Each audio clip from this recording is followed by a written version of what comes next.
Alors, la démonstration. Donc là, voilà. Donc pour le premier résultat, pourquoi est-ce que quand on fait le produit scalaire de x avec un vecteur nul, on trouve toujours le réel nul?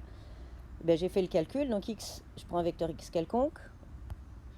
X scalaire, le vecteur nul, c'est x scalaire 0 plus 0, puisque le vecteur nul, je peux l'écrire 0 plus 0.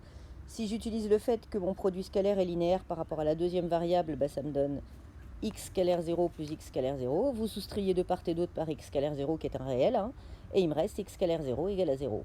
Comme le produit scalaire est symétrique, vous avez aussi 0 scalaire x qui est nul aussi. Donc voilà pour la première propriété.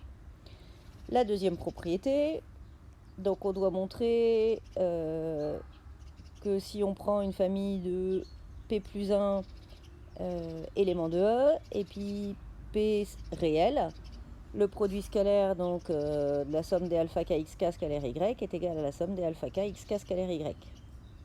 Donc la propriété, je vais faire une récurrence pour démontrer cette propriété-là. Je note HP, la propriété là entre crochets.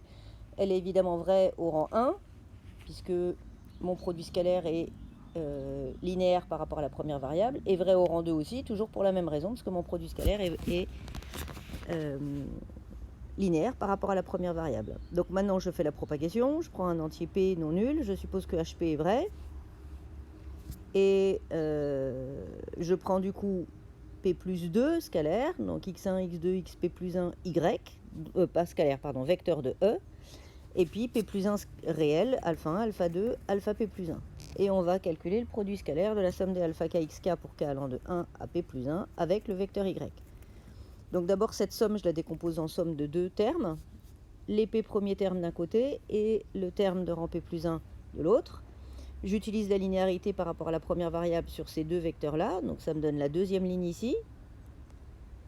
Ensuite, j'utilise l'hypothèse de récurrence pour le premier produit scalaire, et en regroupant, dans la dernière étape, en regroupant les deux termes, j'obtiens la somme souhaitée. Et donc ma récurrence est prouvée.